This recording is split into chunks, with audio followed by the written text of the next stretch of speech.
السلام علیکم ورحمۃ اللہ وبرکاتہ ان الحمد للہ والصلاة والسلام علی سید الانبیاء وعلی آلہ وصحبہ اجمعین اما بعد فاعوذ باللہ من الشیطان الرجیم بسم اللہ الرحمن الرحیم انشاءاللہ الرحمن سورۃ آل عمران کی آیت 41 کا ترجمہ اور معنی کی مختصر سی وضاحت ہم پڑھتے ہیں آج اللہ کے حکم سے۔ اعوذ باللہ من الشیطان الرجیم بسم اللہ الرحمن الرحیم۔ قالا حضرت زکریا نے فرمایا، ربی اے میرے پروردگار، اجعل بنا دے، مقرر کر دے، لی میرے لیے آیتن کوئی نشانی۔ قالا تو اللہ نے فرمایا، آیتو کا تیری نشانی یہ ہے، اللہ یہ کہ نہ تو کلمہ تو کلام کر سکے گا، الناسا لوگوں سے، ثلاثہ 3 ایام دن، سوائے رمضہ اشارے سے، وذکر اور یاد کر اپنے رب کو کثیرا بہت، وسبح اور تسبیح کر اس کی بالعشی کی صبح کو، والابکار اور شام کو۔ زکریا نے فرمایا، اے میرے رب میرے لیے کوئی علامت مقرر کر دیجئے۔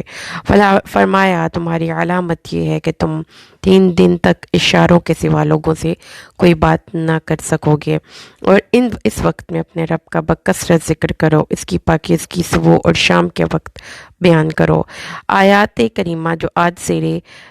مطالعہ ہیں ہمارے الحمدللہ 41 آیت نمبر سورۃ آل عمران کی، اسی آیت کے مضمون کو اللہ تبارک و تعالی نے سورۃ مریم میں بھی دہرایا ہے۔ اس جگہ سے بھی اس کو پڑھیں، پھر اس کے بعد ہم اس کو سمجھنے کی اللہ کے حکم سے کوشش کریں گے۔ بسم اللہ الرحمن الرحیم۔ کاف ہا یا عین صاد، کاف ہا یا عین صاد، ذکر رحمت ربک عبدہ زکریا، یہ آپ کے رب کی رحمت کا ذکر ہے جو اس نے اپنے بندے زکریا پر کی۔ اذ نادى ربہ نداء خفیا، جب اس نے اپنے پروردگار کو پکارا، چپ کے پکارنا، ذکر خفی کرنا۔ قالا تو انہوں نے کہا، ربی انی وہن العظم منی واشتعل الرأس شیبا ولن اکن بدعائک ربی شقیا، جب اس نے کہا، دعا کی، اے میرے رب بے شک میری ہڈیاں کمزور ہو گئی ہیں اور سر بڑھاپے سے بھڑک اٹھا ہے، اے میرے رب میں تجھ سے دعا کر کے کبھی محروم نہیں رہا۔ وَإِنِّي خِفْتُ الْمَوَالِيَ مِنْ وَرَائِي وَكَانَتِ امْرَأَتِي عَاقِرًا وَهَبْ لِي مِن لَّدُنكَ وَلِيًّا، مجھے اپنے بعد اپنے قرابت داروں سے خطرہ ہے اور میری بیوی تو بانجھ ہے، تو مجھے اپنے پاس سے وارث عطا فرما۔ یرثنی ویرث من آل یعقوب واجعلہ ربی رضیا، جو میرا اور آل یعقوب کا وارث ہو اور اے میرے رب اس کو پسندیدہ بچہ بنانا۔ یا زکریا انا نبشرک بغلام اسمہ یحییٰ لم نجعل لہ من قبل سمیا، اے زکریا بے شک ہم تمہیں ایک بچے کی بشارت دیتے ہیں، اس کا نام یحییٰ ہوگا اور اس سے پہلے اس کا کوئی ہم نام دنیا میں نہیں پیدا ہوا۔ قال رب انا یکون لی غلام وکانت امرأتی عاقرا وقد بلغت من الکبر عتیا، زکریا نے کہا، اے میرے رب میرے ہاں یہ لڑکا کیوں کر ہوگا، میری تو بیوی بانجھ ہے اور بڑھاپے کی وجہ سے میں انتہائی کمزور ہو چکا ہوں۔ قال کذالک قال ربک هو علی ہین وقد خلقتک من قبل ولم تک شیئا، فرمایا اسی طریقے سے ہوگا اور یہ میرے لیے آسان ہے، اس سے پہلے میں تجھے پیدا کر چکا جبکہ تو کوئی چیز بھی نہ تھا۔ قال رب اجعل لی آیہ، قال آیتک اللہ تکلم الناس 3 لیال سویا، اس نے کہا، اے میرے رب مجھے کوئی نشانی نصیب فرما۔ فرمایا تمہاری نشانی یہ ہے کہ تو 3 دن اور 3 رات لوگوں سے صحیح سالم ہونے کے باوجود بات نہ کر سکے گا۔ فخرج على قومه من المحراب فأوحى إليهم أن سبحوا بكرة وعشيا، پھر وہ اپنی قوم کے پاس نکلا محراب سے تو ان کو اشارے سے کہا کہ صبح اور شام اللہ کی تسبیح اور پاکیزگی بیان کرو۔ یا یحییٰ خذ الکتاب بقوہ، اے یحییٰ، اب یحییٰ سے مخاطب اللہ یہاں پہ فرماتا ہے، قوت سے کتاب کو پکڑ لو۔ وآتیناہ الحکم صبیا، اور ہم نے اس کو بچپن سے ہی دانائی نصیب کی تھی، بچپن سے ہی اس کو فیصلہ کرنے کی ابیلٹی اور وزڈم عطا کی تھی۔ وَحَنَانًا مِن لَدُنَّا وَزَكَاةً وَكَانَ تَقِيًّا، اور وہ یحییٰ اپنے پاس سے اللہ نے ان کو نرم دلی پاکیزگی عطا کی اور وہ ایک بہت متقی شخص تھا۔ وَبَرًّا بِوَالِدَيْهِ وَلَمْ يَكُنْ جَبَّارًا عَصِيًّا، اپنے والدین کے ساتھ نیکی کرنے والا بچہ اور بالکل بھی سرکش و نافرمان بچہ نہیں۔ وَسَلَامٌ عَلَيْهِ يَوْمَ وُلِدَ وَيَوْمَ يَمُوتُ وَيَوْمَ يُبْعَثُ حَيًّا، اور اس پر سلامتی ہو جس دن وہ پیدا ہوا، جس دن وہ فوت ہوگا اور جس دن وہ دوبارہ سے اٹھایا جائے گا۔ سلامتی، ہر طرح سے سلامتی، امن اور سلامتی۔ اس وقت حضرت یحییٰ کو اللہ نے جو بیٹا نصیب کیا، اللہ تبارک و تعالیٰ نے اس بیٹے کی خصوصیات یہاں پر بڑی تفصیل سے بیان کی ہیں معزز لسنرز۔ تو ان آیات کو جو پڑھنے کا ہمارا مقصد ہے، اس میں ہم دوبارہ سے اس پچھلے لیسن کے پوائنٹس کو سے اپنے بات کو شروع کریں گے۔ قرآن پاک کی آیات تلاوت کی آپ کے سامنے، آپ نے اس کا ترجمہ بھی سماعت فرمایا۔ آئیے اب ہم اس پہ غور و فکر کریں اور دیکھیں کہ اللہ تبارک و تعالیٰ قرآن پاک کے اس مقام سے ہمیں کیا چیزیں سکھانا چاہتا ہے۔ نمبر 1، یہاں پر اللہ تبارک و تعالیٰ سے حضرت یحییٰ علیہ السلام نے حضرت زکریا علیہ السلام نے اللہ تبارک و تعالیٰ سے اپنی غیر معمولی خوشی کا اظہار کیا اور ساتھ ہی ساتھ اللہ سے اس چیز کی تصدیق چاہی کہ جیسے کہ وہ حضرت مریم علیہ السلام کے کفیل ہیں، کیا ایسا ہی ہوگا کہ ان کو ان جیسا ہی ایک اور بچہ دیا جائے گا جو وہ اڈاپٹڈ چائلڈ ہوگا، یا وہ کسی اور کے بچے کی کفالت کریں گے، یا میرا اپنا بچہ ہوگا۔ تو اللہ نے ان کو اس بات کی وضاحت کی کہ وہ بچہ ان کا ہوگا اور ان کی زوجہ کے بطن سے پیدا ہوگا۔ اب جب یہ بات ان تک پہنچی تو ایک خوشی کی کیفیت، آپ صرف اس کو یہ سمجھیے نہیں، ایک واقعہ نہ پڑھیں، اس جگہ پر رکھ کے اپنے آپ کو ذرا فیل کریں کہ ایک انسان جو ساری زندگی دعا کرتا رہا ہو، اور ان کو یہ بات بھی پتہ تھی کہ ان کی بیوی میڈیکلی ایک لا علاج کنسیڈر کر دی گئی ہے، ڈکلیئر کر دی گئی ہے کہ وہ بچہ پیدا نہیں کر سکتی، اور اس سے پھر آپ یہ دیکھیں کہ وہ لا علاج مرض اور اس کے ساتھ وہ ایک محرومی اور اس کے ساتھ زندگی میں وہ ایک سارے نیگیٹو ایموشنز جو آپ امیجن کر سکتے ہیں، اس کو فیل کریں کہ ایک لا علاج مرض، اس کے ساتھ ایک لا علاج مرض کی وجہ سے زندگی میں ایک بہت واضح طور پر محرومی، لیکن اللہ نے اب ان دونوں چیزوں کو ختم کرنے کا عندیہ دیا، خوشخبری دی۔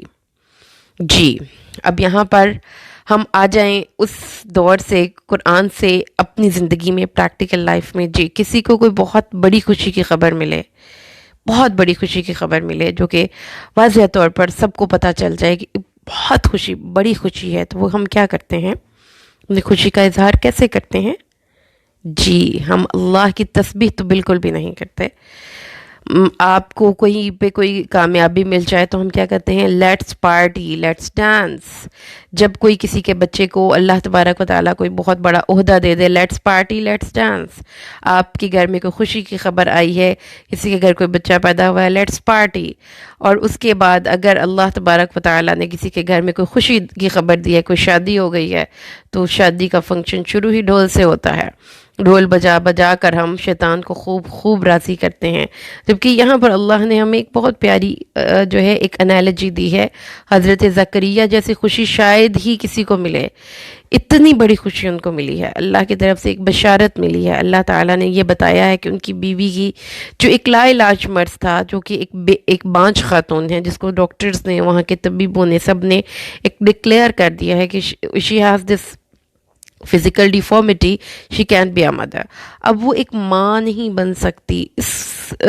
اس سے آپ یہ اندازہ لگائیں کہ لا علاج مرض بھی قابل علاج ہیں دعا سے، اگر اللہ چاہے تو۔ لا علاج مرضوں کے بعد بھی اللہ تبارک و تعالیٰ شفا دینے پر قادر ہے، اگر وہ چاہے تو۔ حضرت زکریا کو بڑھاپے میں انہوں نے ایک بچی کی کفالت کی، لیکن دل میں یہ خواہش ضرور تھی کہ اس بچی کو میں اس کی ہر ضرورت کا دھیان رکھ رہا ہوں، لیکن اللہ مجھے میرا بچہ دے۔ تو جو وہ اب یہاں پر وہ بہت سی سچویشنز جس میں اڈاپٹڈ چائلڈز ہیں، تو اس کے ساتھ ہی ساتھ اللہ نے بتا دیا کہ ایک نیچرل ڈیزائر ہے کہ آپ کے اندر کہ آپ کی اپنی اولاد ہو، اور جو محبت آپ اپنی اولاد سے محسوس کرتے ہیں وہ بھی ایک نیچرل ہے، اس میں کوئی کسی قسم کی قباحت نہیں کہ اگر آپ اپنی اولاد کے لیے دعائیں مانگیں اللہ تبارک و تعالیٰ سے، اس کے لیے اچھے مستقبل کی، ایک اچھی نیک اولاد کی دعائیں مانگیں، یہ نبیوں کی سنت ہے، اللہ سے دعائیں مانگیں اور اولاد کے لیے حریص ہوں، اللہ سے نیک اولاد کی دعا مانگتے رہیں، کیونکہ اللہ تبارک و تعالیٰ نے نبیوں کا ہمیں اسوہ بتایا۔ اچھا، اس کے بعد ہم یہاں پر ایک بات سمجھ میں آ گئی کہ وہ بہت خوش ہوئے، لیکن اللہ نے ان کو کیا کہا کہ اپنی خوشی کا اظہار کیسے کرنا ہے؟ اللہ تعالیٰ نے کہا زبان ہی بند انہوں نے اللہ سے ایک نشانی مانگی، یا اللہ اب مجھے تو اتنی بڑی خوشی ہے، یہ کیسے ہوگا؟ اللہ تعالیٰ کیسے ہوگا یہ ایکسائٹمنٹ؟ آپ یہاں پر نا صرف ایسے نہیں کہ وہ بہت اللہ سے کوئی نشانی مانگ رہے تھے، آپ اس کے ساتھ وہ ایک ایموشنز، ایکسائٹمنٹ کے، خوشی کے، ایک غیر معمولی خوشی کے، وہ آپ اس کے ساتھ اٹیچ کریں کہ آپ کو کہیں پہ کوئی کسی جاب کے حصول کی آپ کوشش کریں اور آپ کو اچانک کال آ جائے کہ کل سے آپ اپنی سیٹ جوائن کریں، آپ کسی دوسرے ملک میں جانے کی خواہش کر رہے تھے پچھلے کئی سالوں سے، اچانک آپ کو کال آ جائے کہ آپ کا ویزا لگ گیا ہے، اگر آپ نے کوئی پیپر دیے ہوئے، آپ کا رزلٹ اناؤنس ہونے والا ہے اور آپ کو کال آئے کہ آپ نے ٹاپ کیا ہے، تو کیا کیفیت ہوگی نا اس وقت کی ایکسائٹمنٹ؟ یہاں پر حضرت زکریا کی ایکسائٹمنٹ ہے، ایکسائٹمنٹ میں بھی انہوں نے اللہ سے کہا اللہ تعالیٰ پھر یہ مجھے آپ بتائیں نا کہ کیسے ہوگا، مجھے کوئی نشانی دکھا دیں۔ مطلب بے یقینی بھی ہے نا کہ پتہ نہیں شاید ہو سکتا ہے کہ نہیں ہو سکتا، کیونکہ انسان ہے نا، نبی تو اسینشلی ہیومن بینگس ہوتے ہیں۔ تو انہوں نے کہا اللہ تعالیٰ پھر کیسے ہوگا، مجھے کوئی نشانی دکھا دیں۔ پھر اللہ تعالیٰ نے یہ نہیں کہا کہ تمہیں میری بات پہ اعتبار نہیں، ایسا نہیں، اللہ تعالیٰ نے کہا ٹھیک ہے، نشانی تمہیں ملے گی کہ تمہارا حمل جب ٹھہر جائے گا تو اس وقت کے بعد 3 دن تک تم صحیح سالم ہو کر، تو کوئی فزیکل ڈیفارمیٹی نہیں ہے کہ کوئی زبان تمہاری پیچھے سے بند ہے یا تمہارا کوئی نروس سسٹم میں پرابلم ہو گئی، نہیں، تمہیں ویسے ہی بات نہیں ہوگی۔ تو دیکھیں نا، جب ہم خوشی میں بہت زیادہ خوش ہوتے ہیں تو کیا ہوتا ہے، ہمارے منہ سے لفظ نہیں نکلتے۔ تو اللہ تعالیٰ نے بھی یہاں سے جو دوسری بات ہمیں پتہ چلی وہ یہ ہے کہ خوشی کی خبر کو کیا کرنا ہے، ہمیں اس کو شوئیں نہیں مارنی، مطلب ہم اپنی ورڈز لینگویج یوز کریں تو بہت زیادہ دوسروں کے سامنے اس کو اظہار نہیں کرنا، بہت زیادہ اپنی ذات کے وقار کو ختم نہیں کر دینا۔ جو میں یہ لفظ اس لیے یوز کر رہی ہوں کہ جب خوشی ہوتی ہے تو ڈانس ہو رہے ہیں، کالجز میں اگر کسی نے ویلکم کرنا ہے، خوشی کا موقع ہے کہ نئی کلاسز آئی ہیں، تو ہم وہاں پہ بھی لڑکیاں اپنے آپ کو پریزنٹ کرتی ہیں، ڈانس ہو رہے ہیں اور یہ سارا کچھ ہو رہا ہے۔ اللہ تعالیٰ نے کہا ہے کہ بے شک جب دکھ آئے تو ڈگنیفائڈ رہو، جب بہت خوشی مل جائے تو ڈگنیفائڈ رہو، اور ہمارا اسلامک کانسیپٹ سیلیبریٹ ہیپینس یہ نہیں ہے کہ آپ ڈانس کریں، آپ پارٹی کریں، آپ ادھر پھریں، آپ ادھر پھریں۔ اللہ تعالیٰ نے کہا ہے سبحوا بکرۃ وعشیہ، اپنی قوم کو بھی انہوں نے کہا اور خود ان کو بھی اللہ نے یہی کہا کہ جب تم بات نہیں کر سکو گے تو پھر اس نعمت کی شکر گزاری کس طریقے سے تم نے کرنی ہے، تم نے اللہ کا بہت شکر ادا کرنا ہے، اور خاص طور پہ یہاں پہ تسبیح کا ذکر ہے، یعنی سبحان اللہ پڑھنی ہے، کیونکہ اللہ کی ذات ہے نا، مطلب آپ کے ذہن میں کبھی یہ بے یقینی نہ آ جائے کہ ہاؤ کم، یہ کیسے پاسبل ہے، تو پھر اس وقت یہ سوچیں کہ میرا رب تو ہر عیب سے، ہر نقص سے پاک ہے، وہ ہم انسان ہیں جن کو چاہیے ہوتے ہیں کچھ سہارے، یا جن کو کچھ ظاہری اسباب چاہیے ہوتے ہیں۔ اللہ تعالیٰ ہماری سوچوں کی حدوں سے کہیں باہر ہے، ہم ادراک نہیں کر سکتے ان کی طاقتوں کا، اس عظیم الشان رب کی شان کا، ہم اس کی عظمت کا، اس کے مقام کا، اس کے مرتبے کا ہم ادراک کرنے کی کوشش نہیں کرتے۔ لہٰذا اس وقت جب آپ کو حضرت زکریا، اگر تمہارے ذہن میں زکریا یہ خیال آئے کہ یہ کیسے ہوگا، تو تسبیح پڑھنا، سبحان اللہ پڑھنا، جس کا مطلب سبحہ کا لفظی مطلب ہوتا ہے بطخ کا پانی پر تیرنا۔ تو چونکہ سارا پانی بطخ کے نیچے ہے اور بطخ سب پانی سے اوپر ہے، اسی طریقے سے سب مخلوقات اللہ سے نیچے ہیں، اور سب سے اوپر وہ خود ہے، تمام نقائص اللہ تعالیٰ اس سے پاک ہے، مبرہ ہے اور منزہ ہے۔ تو پھر اس کے بعد یہاں پر ایک اور چیز جو ہمیں پتہ چلی ہے وہ یہ ہے، نمبر 1 کہ اللہ تعالیٰ نے حضرت یحییٰ کی ایک ہیومن ایموشنز کو بڑے زبردست طریقے سے یہاں پر ریکارڈ کیا، ان کی ایکسٹراڈنری خوشی اور اس خوشی کے ساتھ آنے والی حد درجہ ایکسائٹمنٹ۔ اس کے بعد جو یہاں پر اللہ نے بتایا وہ یہ بتایا کہ in spite of the fact کہ تمہیں ایک بہت غیر معمولی خوشی ملی ہے، حد سے زیادہ خوش ہو تم کہ تمہاری بیوی جو ہے وہ صحت مند ہو جائے گی، کیونکہ اللہ تعالیٰ نے قرآن پاک میں بتایا کہ حضرت زکریا کی بیوی کو اللہ نے درست کر دیا، وَأَصْلَحْنَا لَهُ زَوْجَهُ إِنَّهُ كَانُوا يُسَارِعُونَ الْخَيْرَاتَ وَيَدْعُونَنَا رَغَبًا وَرَهَبًا۔ کیوں اللہ تعالیٰ نے ان دونوں کو اس تکلیف دہ سچویشن سے نجات دی؟ یہ ہمارے لیے بھی ایک بہت بڑا مشعل راہ ہے۔ انہو کانو یسارعون، یہ سورت انبیاء کی آیت نمبر 90 ہے کہ اللہ نے فرمایا فاستجبنا لہ، ہم نے اس کی دعا قبول کی، وہبنا لہ یحییٰ، اور اس کو یحییٰ نصیب کیے، واصلحنا لہ زوجہ، اور اس کی بیوی کو درست کر دیا، بلا چنگا کر دیا۔ انہم کیوں کانو یسارعون فی الخیرات، وہ نیکیوں میں جلدی کیا کرتے تھے، وَيَدْعُونَنَا رَغَبًا وَرَهَبًا، اور ہم سے بہت بہت بہت دعائیں کیا کرتے تھے رغبت سے۔ رغبت کا مطلب جانتے ہیں نا، ہم کوئی کھانا ہم بڑا رغبت سے کھاتے ہیں، بڑا مزے سے کھاتے ہیں، یعنی دعا مانگنا ان کے لیے کبھی بھی ایک برڈن نہیں رہا۔ سچویشن دیکھیے نا کہ کتنی تکلیف دہ، بے لا علاج مرض اور پھر اس کے بعد محرومی، لیکن دعا ان کے لیے ہمیشہ ایک موسٹ چیرشڈ چیز رہی، بہت ڈیئر چیز رہی، اور وہ اللہ سے خوف رکھتے ہوئے اللہ سے دعا مانگتے تھے اور اللہ سے ہمیشہ خشوع کرتے تھے، اللہ کے خوف سے لرزاں پنہا رہتے تھے، لرزاں ترسا رہتے تھے، ڈرتے رہتے تھے۔ تو یہ کوالٹیز ہیں معزز لسنرز جو اللہ تعالیٰ پسند کرتا ہے، نیکیوں میں جلدی کرنے والے، اللہ کو بہت یاد کرنے والے، اللہ سے دعائیں مانگنے والے، خوف رکھنے والے، اللہ تعالیٰ سے ہی امید رکھنے والے۔ تو ایسے لوگوں کو اللہ تعالیٰ نے ہمارے لیے آئیڈیل کیریکٹرز کے طور پر پیش کیا۔ اب اس کے بعد جو ایک بات رہ گئی ہے اس آیت میں جو ڈسکس کرنے والی ہے وہ یہ ہے کہ کلام نہیں کرنا، کیونکہ اللہ تعالیٰ نے ان کو اس بات کی سے منع کر دیا، یا ان کے اوپر فزیکلی اس قسم کی کوئی ایسی حالت چاہ گئی، وہ ہم نہیں جانتے، اور نہ ہی جاننا کو بہت ضروری ہے اس واقعے کی انڈرسٹینڈنگ کے لیے۔ بس ایک ایسی کیفیت تھی کہ وہ بس اللہ تعالیٰ سے کی طرف ہی متوجہ ہو گئے۔ وہ 3 دن جو تھے ان کا بالکل کوئی، یہی 3 دن تھے جن انہوں نے اللہ سے کوئی نشانی مانگی، تو اللہ تعالیٰ نے ان کو کہا کہ 3 دن تک تم کسی سے بات نہیں کر سکو گے، کیونکہ ایکسائٹمنٹ سے یا خوشی سے انسان کا دل کرتا ہے کہ وہ ساری دنیا کو بتائے۔ تو یہاں پر قرآن پاک نے ہمیں اس بات کی طرف گائیڈ کیا ہے کہ جب آپ کو کوئی خوشی کی خبر ملتی ہے نا، مطلب کوئی بھی، تو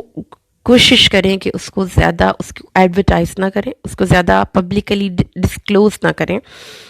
جیسا حضرت ایک اور مقام پر قرآن پاک میں حضرت یوسف نے ایک بہت اچھا خواب دیکھا، انہوں نے خواب یہ دیکھا کہ ایک سورج اور ایک چاند اور 11 ستارے ان کو سجدہ کر رہے ہیں۔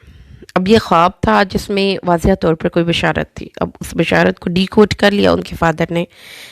اور انہوں نے حضرت یعقوب نے اپنے بیٹے کو کہا کہ یا بنیا لا تقصص رؤیاک علی اخوتک فیکیدوا لک کیدا، اے میرے بیٹے اپنے اس خواب کو اپنے بھائیوں کو نہ بتانا، کیونکہ ان کو پتہ تھا کہ فیملی میٹرز میں میرے اس چھوٹے بیٹے کو کے مقام سے اور میرے اس کے ساتھ محبت سے میرے جو بڑے بیٹے ہیں وہ جالسی فیل کرتے ہیں، لہٰذا انہوں نے اپنے بیٹے کو منع کیا کہ اپنا یہ خواب اپنے بھائیوں کو نہ بتانا۔ اسی طریقے سے اللہ نے حضرت یحییٰ کی جب بشارت دی تو حضرت زکریا کی زبان بند کر دی اور کہا کہ اس ٹائم پہ لوگوں کو یہ نہ بتاتے پھرنا کہ یہ دعا کی اور یہ ہو گیا اور فرشتوں نے مجھے یہ کہا، بس چپ کر کے اللہ کی تسبیح کرو، اللہ کی حمد بیان کرو۔ اور اسی طریقے سے رسول صلی اللہ علیہ وسلم نے بھی فرمایا ہے کہ نعمت ہر صاحب نعمت سے حسد کیا جاتا ہے، لہٰذا ہمیں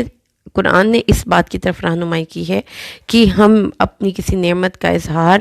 پبلکلی بہت زیادہ لوگوں کو دکھا کر نہ کریں، کیونکہ اس سے اس نعمت کو نظر لگنے کا،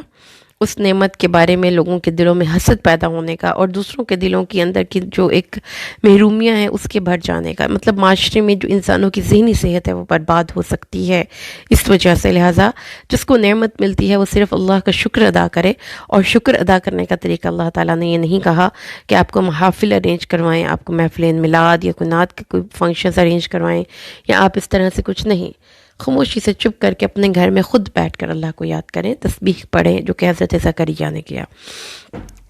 بالکل ایسے ہی ایک دفعہ اور حضرت محمد صلی اللہ علیہ وسلم نے جب فتح مکہ کے لیے کوچ کا ارادہ فرمایا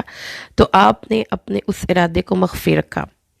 اور آپ نے چپکے چپکے تیاری کی۔ اسی طریقے سے جب آپ نے خیبر کی طرف کوچ کرنے کا ارادہ کیا، وہاں پہ لشکر کشی کا ارادہ کیا، تو وہاں پہ بھی اپنے اس ارادے کو مخفی رکھا اور چپکے چپکے ان کے سروں پہ جا پہنچے۔ بالکل ایسے ہی جب ہمارے نبی اکرم صلی اللہ علیہ وسلم نے ہجرت مدینہ کا فیصلہ کیا تو آپ نے اپنے اس فیصلے کو مخفی رکھا۔